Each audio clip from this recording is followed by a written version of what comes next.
Buenos días, buenas tardes para todos, hermanos, hermanas, en este programa Una liturgia para la vida.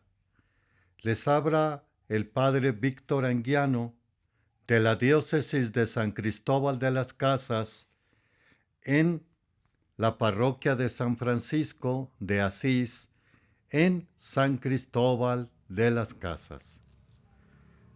En este programa, la idea central viene siendo, como dice el título, una liturgia para la vida.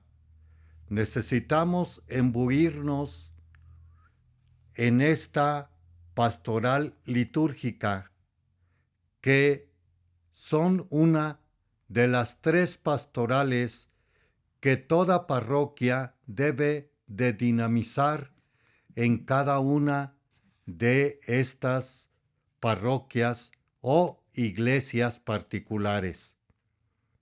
La liturgia es aquello que nosotros celebramos con signos y símbolos en la alabanza a Dios Padre a través de su Hijo por el Espíritu Santo.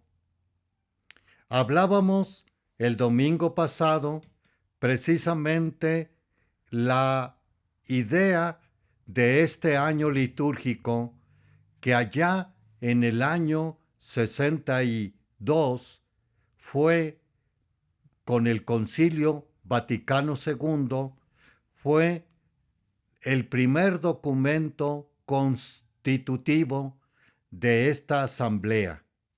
Y recordábamos la semana pasada que nos decía: la Santa Iglesia celebra la memoria de la sagrada de las obras de salvación realizada por Cristo, y lo hace en días determinados durante el transcurso del año. El año tiene 2 celebraciones centrales, una muy principalísima que recordamos ciertísimamente, que viene siendo la Semana Santa,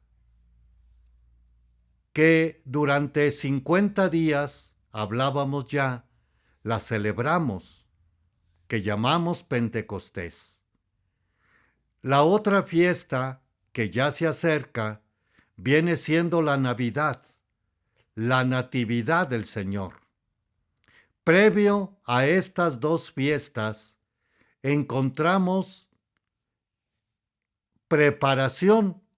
La más larga de ella es la Cuaresma, también conocida, en donde tras 40 días, abriendo con miércoles de ceniza, para prepararnos al Trido Pascual, Semana Santa. Pero también está la otra, no menos importante, muy corta, la conmemoración de la venida primera en hecho carne en el seno de María la Virgen, nuestro Señor Jesucristo. Navidad. Previo a esta Navidad, como allá, previo a Semana Santa, tenemos también otro tiempo de preparación, Adviento, que se caracteriza en esta ocasión por reflexión y oración. Nos lo va a decir hoy esta liturgia de este primer domingo de Adviento. En estos 2 tiempos de preparación, aquí en Adviento se suprime el Gloria, e igualmente allá en Cuaresma, a tal grado que allá en Cuaresma también se suprime el Aleluya, porque hablábamos, es un tiempo principalísimo de penitencia, de oración, de ayuno y de caridad para entrar en el Tríodo Pascual o Semana Santa, que también allí está integrado el Tríodo Pascual. Sin embargo, en este Adviento solamente se suprime el Gloria. El Aleluya continúa, porque es una fiesta principal, pero muy atenuada. Entonces, aquí tenemos las dos fiestas principales en el año, en el cual allí gira en Cristo santos y santas. Y también gira Nuestra Señora de Guadalupe y cualesquier otra advocación de María Santísima. Así tenemos, pues, esta visión bastante amplia y abuelo de pájaro de lo que es el año litúrgico. Pero también hay que recordar que entre la preparación de ambas fiestas, Adviento, Navidad, Cuaresma, Pascua, por decir, sobran días y domingos para completar las 52 semanas que tiene el año. Entonces entran los domingos ordinarios, en donde ya no nos abocamos, nos centramos en el misterio de la venida, Navidad, como también de la pasión, muerte y resurrección del Señor. Y tenemos los domingos ordinarios, que no quiere decir que no sean importantes, sino que, de nuevo, no celebramos un ministerio central en nuestra Iglesia Universal, cristiana y católica.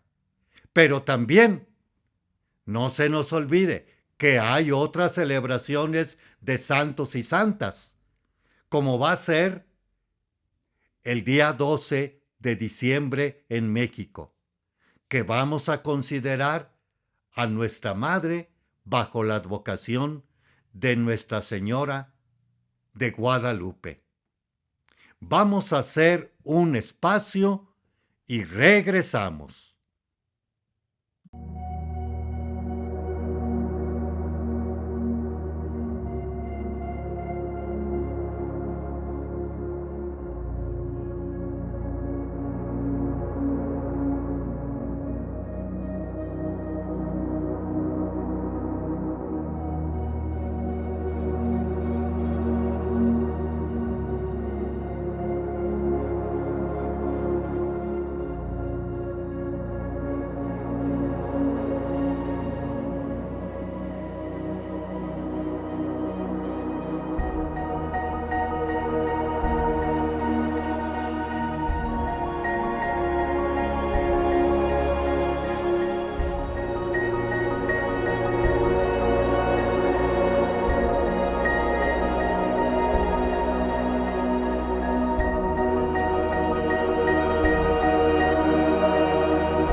Continuamos siguiendo la tónica del segmento pasado, la corona de Adviento.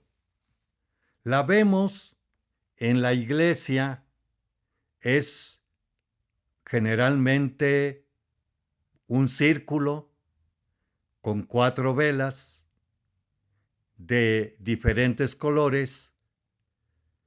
Generalmente son 3 de morado, puede ser 2, una rosada y otra verde para entrar precisamente a la Navidad del Señor.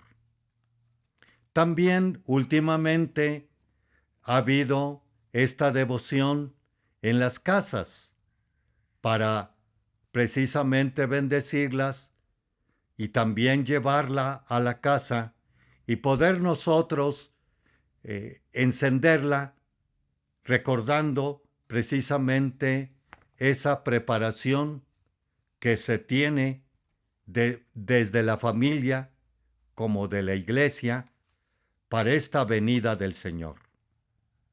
Una buena forma de vivir en casa este tiempo de preparación de la venida del Señor es hacer la corona de Adviento. Consiste en una corona de ramas verdes, sin flores, que serán más propias de la Navidad, en la que se fijan 4 velas vistosas. La corona se puede colgar del techo con un lazo o colgarse en algún otro lugar destacado. El primer domingo de Adviento, es decir, 4 domingos antes de Navidad, antes de la comida o el sábado anterior por la noche o en cualquier otro momento, se enciende una vela de la corona. El segundo domingo, la 2, y así consecutivamente hasta llegar a la vela 4. Así se señala el paso de las semanas previa a la solemnidad de Navidad. Si hay niños en la casa, el rito de la corona se les puede ayudar a vivir más cristianamente la preparación de la Navidad. Si no los hay, será buena ocasión de plegaria familiar adulta, o bien de los esposos solos, o bien de los esposos con los hijos mayores, u otros miembros de la familia. Generalmente viene siendo esta oración, encendiendo la vela. Ven Jesús, hermano, Señor, queremos preparar tu venida, queremos servirte, te esperamos, para que transformes nuestras vidas y nos des tu luz, tu paz y tu amor. El sentido de unas velas. Al inicio de la primera semana de Adviento se enciende una vela. El segundo domingo comentábamos la siguiente. Ya están encendidas las 4. Unas naturalmente se han desgastado, más que las otras. Las velas que normalmente se colocan en el altar siguen igual. Tiene otro simbolismo distinto. También puede colocarse una quinta vela, blanca, en el centro, en la Nochebuena, para expresar que el Adviento ha sido tiempo de preparación y es más importante la Navidad, que son sus 2 semanas largas. Se puede añadir también una imagen del niño, enmarcada en la misma corona del Adviento. Con este símbolo de la corona, sencilla y dinámica, se trata de ir creando una actitud de espera, con un juego numérico, con el simbolismo de la luz y del verde, con una aproximación gradual que invita a prepararse a la venida de Cristo Jesús. Luz y vida para todos. En medio de un mundo secularizado, sin Dios, que tiende a celebrar la Navidad en claves meramente comerciales. La corona puede ser un pequeño símbolo de los valores que los cristianos vemos en este día. Navidad es la fiesta de la luz. El pueblo que camina en tinieblas ha visto una gran luz. Cristo es la luz del mundo. Él es quien, con su venida, nos iluminó y nos llenó de esperanza. Vamos a hacer un espacio y regresamos.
Continuamos en este tercer segmento o parte de una liturgia para la vida.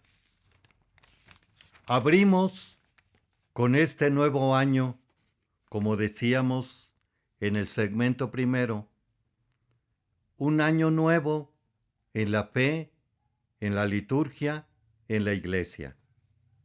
Ahora nos va a acompañar en este año o ciclo B, nos va a acompañar el evangelista Lucas. ¿Qué nos quiere decir la palabra de Dios de esta semana? Primeramente, los que no pudimos asistir a la Eucaristía, se habló, por un lado, acerca de los últimos momentos del caminar de la vida, como también del mundo, de nuestra vida y del caminar del mundo. Consecuentemente, aquí dan en el clavo las oraciones tanto de colecta de la misa de hoy, como también la oración de la comunión.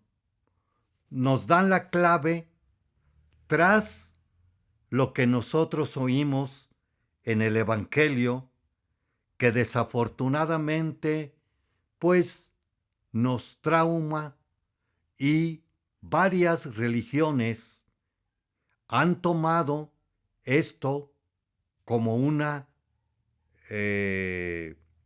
palabra para poder meter terror, pavor y temblor entre nosotros. Recordemos en aquel entonces el milenio del 2000 no llegará, del 2000 no pasará. Y todavía acá y por allá también las profecías mayas en el 2012, que ya va a ser casi 10 años, de que anduvo este run de que iba a haber algo nuevo en el caminar de esta tierra y del cosmos, sin negarlo también. Todo esto que nos dice el Evangelio, señales prodigiosas en el sol, en la luna, en las estrellas. En la tierra las naciones se llenarán de angustia y de miedo por el estruendo de las olas del mar. La gente se morirá de terror y de angustia. Y mejor ahí queda para que nos demos cuenta de la lectura. ¿Dónde está la clave de nuevo? ¿Cómo esta oración que comentaba hace rato nos da bastante de qué pensar? Y nos dice la oración de colecta: concede a tus fieles, Dios Todopoderoso, el deseo de salir al encuentro de Cristo. Salir al encuentro de Cristo, que viene a nosotros, para que, mediante las prácticas de las obras buenas, colocados un día a su derecha, merezcamos poseer el reino celestial. ¿Y esto qué nos quiere dar a entender? Por un lado, el juicio final, pero por otro lado también el juicio particular. El juicio particular que cada uno de nosotros tendrá que presentarse ante el Señor para dar cabal cuenta de nuestro caminar y peregrinar por este mundo. Y vamos para completar esta idea con la oración de la poscomunión, antes de despedirnos de la misa.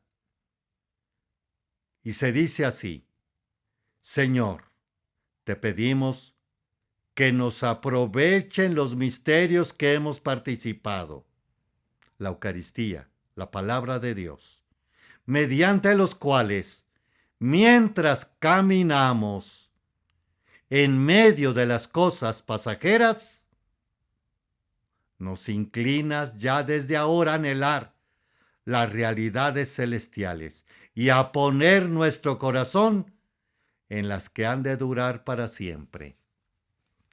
De nuevo, revisemos juicio particular, más que juicio universal, que ciertísimamente llegará, como lo veíamos el domingo pasado. Un juicio universal, pero también hay que tener un juicio individual o personal, que cuando nosotros partimos de esta vida, nos tenemos que presentar ante ese juez, que mientras vivíamos,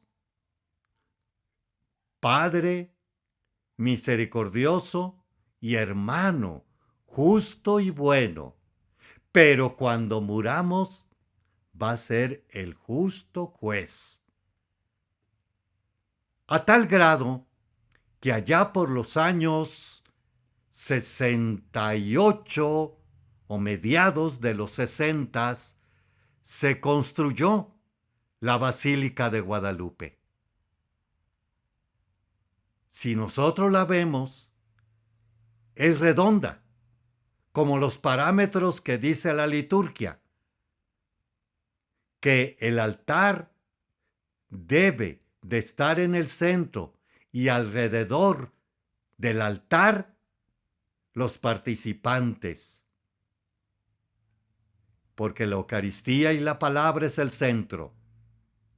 Pero este arquitecto de la Basílica de Nuestra Señora de Guadalupe, la Ciudad de México, también quiso poner otro punto, otro signo, que viene siendo una tienda de campaña, un pico. Y la idea fue de él: María nos acompaña en el peregrinar de esta vida. Recordemos la oración a María en este valle de lágrimas. Ea pues, Señora abogada nuestra, vuelve a nosotros tus ojos misericordiosos. Somos peregrinantes, y en este peregrinar nos va a decir el Señor: vayámonos al Evangelio. levanten la cabeza, pongan atención, porque se acerca el momento de su liberación. Haremos una pausa y regresamos. No se nos vaya.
Continuamos con la reflexión del domingo que estábamos comentando, el juicio particular más que el juicio universal. Y ante estas situaciones que no tan exactamente se nos están diciendo en el Evangelio, segmento pasado, pero podían trasladarse a otras que estamos ahora precisamente viviendo. Ante todo el COVID. Por otro lado, la semana pasada nos decían los noticieros en África, desafortunadamente África otra vez, la sexta cepa del COVID. Ya no la 19, ni la Delta, sino ya está otra. Que no se diga también en la cuestión de los de España, con la isla de La Palma, que ya lleva mínimamente 2 meses la erupción del volcán. Los migrantes, tanto en nuestro país como también allá en Europa. Aquella ocasión del año 2017, el temblor, tanto aquí en Chiapas como también en la Ciudad de México a los 8 días. O el 1985, la Ciudad de México. Y así podemos decir otras situaciones que precisamente nos dan la idea del fin del mundo. Pero ¿qué nos dice el Señor? Ojo aquí, pongan atención y levanten la cabeza, porque se acerca el día de su liberación, de su salvación. Y que no más nos invita, que también velemos a través de la oración continua. Una cosa es oración, otra cosa es rezo. También es bueno, pero la oración es estar contactados con Dios. La primera lectura nos está hablando mucho del tronco de Jesé. Jesé, el padre de David. Y de Jesé va a salir ese rey universal. Pero también David, su característica que desafortunadamente no conocemos, fue de arrepentirse y estar siempre en contacto con Dios a través de la oración para hacer y vivir esa voluntad. Así es que, hermanos, hermanas, ante estas circunstancias del caminar, de nuevo, la oración de la poscomunión. Mientras que caminamos en medio de las cosas pasajeras, nos inclina ya desde ahora a anhelar las realidades celestiales y a poner nuestro corazón en las que duran para siempre. Vamos a hacer otro pequeño espacio y regresamos.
En este segmento vamos a adentrarnos en los santos de esta semana, que es muy bueno irlos recordando para ir sacando el caminar de su vida, que precisamente, como decíamos en los segmentos anteriores, no se dejaron dominar, opacar por el caminar de esta vida, sino que ellos fueron luz en medio del mundo. El día lunes 29, hoy celebramos a San Saturnino. Siglo III. Históricamente, apenas se sabe que es obispo de Tolosas. Parece que tuvo lugar en el 250, en que aparecen en Galia los edictos de Lesio que obligaban a hacer acto público de una idolatría. Exasperados los paganos por la negativa de los cristianos y de su obispo, la muchedumbre se apoderó de Saturnino, le ató con una cuerda detrás de un toro que iba a ser inmolado y que huyó furioso. Rota la cabeza y despedazado su cuerpo. La tradición afirma que dos mujeres piadosas recogieron su cuerpo y lo sepultaron dignamente cerca del lugar. La memoria de San Saturnino va vinculada a la evangelización de uno y otro lado de los Pirineos. El día 23, San Andrés. ¿Qué decimos de este apóstol? Apóstol y mártir, hermano de Simón Pedro, pescador de Cafarnaún, discípulo de Juan el Bautista. Fue el primero, junto con Juan Evangelista, en seguir al Maestro, a quien presentó a su hermano Pedro. Parece que aparece Andrés varias veces en el texto, por ejemplo, cuando Jesús da de comer a 5,000 personas y cuando unos griegos querían ver a Jesús. La tradición le hace apóstol de Grecia, Escitia Tracia, y fue crucificado en Padras, aproximadamente en el año 60. Sus reliquias fueron llevadas a Constantinopla en el 357. Es tenido por cabeza de la Iglesia Oriental. Se suponía haber sido su fundador. Sus reliquias fueron traídas por los cruzados a Italia. En 1208, más tarde, su cabeza se trasladó a Roma, donde el Papa Pablo VI, como signo ecuménico, las devolvió a Padras en 1964. Las actas apócrifas de su martirio señalan su crucifixión sobre una cruz decusada, con brazos en forma de X, conocida hoy como la Cruz de San Andrés. El día el día 2 de diciembre, Santa Viviana. ¿Qué decimos de esta santa? Mártir romana. Durante el breve reinado de Juliano el Apóstata, en los años 361.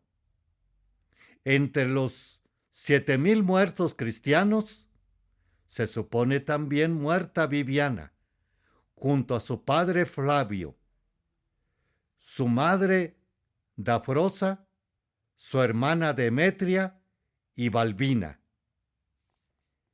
En un libro del Vaticano llamado Liber Pontificalis, habla de Viviana diciendo que el Papa Simplicio, en el 468, dedicó dentro del recinto de la ciudad, cerca del Palacio Ciliciano, una basílica a la bienaventurada mártir Viviana, donde su cuerpo reposa.